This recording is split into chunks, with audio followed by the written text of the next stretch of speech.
Lecturette on the high level topic that is Indo-Pakistan relations. That is Indo-Pak relations. Respected CTO sir and my dear friends, I have chosen to speak on Indo-Pak relations as this is a very important subject for all of us. I will be covering this topic in four parts, namely introduction, recent developments, the way ahead, and conclusion. Coming to the introduction, we all know that India and Pakistan were one and fought British imperialism together to gain freedom. But at the time of granting freedom, the British, in keeping with their policy of divide and rule, gave fuel to the fire of Muslim sentiments and facilitated partition of the nation into Pakistan and India based on religion. Perhaps the British thought this to be the best way to keep an ancient civilization like ours under check from raising its head in the future. The partition of 1947 saw the death of several Muslims and Hindus in the adjoining areas of the border, and the gruesome memories have not been forgotten by the people of either side, and the politicians of both the countries rub salt to the wounds to keep this feeling of hatred alive. In the last 6 decades post-independence, we have had three wars between the two countries, namely 1962, 1971, and the recent Kargil aggression. Though all the three times Pakistan lost to India, the feeling of insecurity has increased many folds as a consequence of these wars, and both nations are spending almost 7 to 8% of their GDP on defense.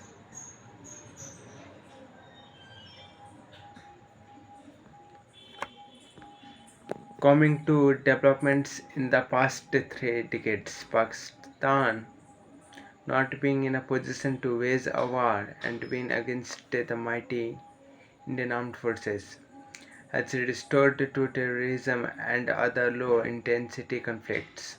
On the one hand, it is instigating the Kashmiri youth and funding them to cause terrorism in India in the name of Allah and Jihad, and on the other hand, it is also feeding drugs into bordering Punjab and Rajasthan, in addition to infusing counterfeit currency into the Indian market. The recent terrorist attacks on Taj Hotel and on local trains in Mumbai and on the Indian Parliament have proved beyond doubt their involvement in destabilizing India.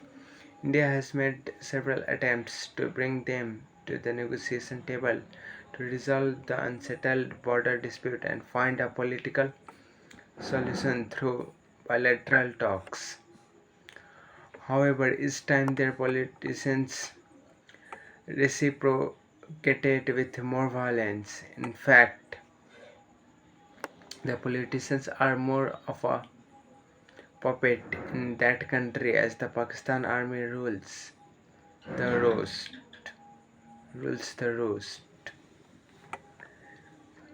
Even if the politicians want to bring peace, the Pakistan army and the ISI will not allow that to happen. For most part of the post-independence era, it was one of the other army general who ruled Pakistan, last being General Pervez Musharraf. Hence, the Pakistan army is very powerful, and if the politicians don't toe their line, government is taken over by a military coup. The only way ahead is to strengthen the political system of that country and restrict the military to play the role of defense instead of administering the nation.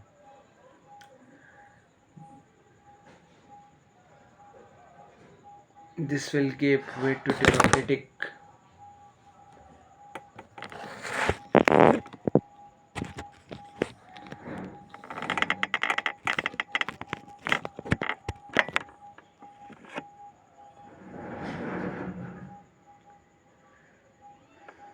This will give way to democratic governance, and through this, the will of the people who are tired of bloodshed will force the politicians to adopt a policy of cooperation and peace. This way, both the countries can cut down on their defense expenditures and spend more money on other social issues. This will see the entire region blooming, and only then Samjhauta initiatives like Samjhauta Express, cricket tie-ups, and other cultural and social exchange programs will benefit in untying the people of both the countries. In the end, I would like to say that the relationship between India and Pakistan is very strained, and Pakistan is restoring to all kinds of cowardly means to destabilize India. Each time several hundred innocent civilians die due to terrorist attacks, and the resultant situation is not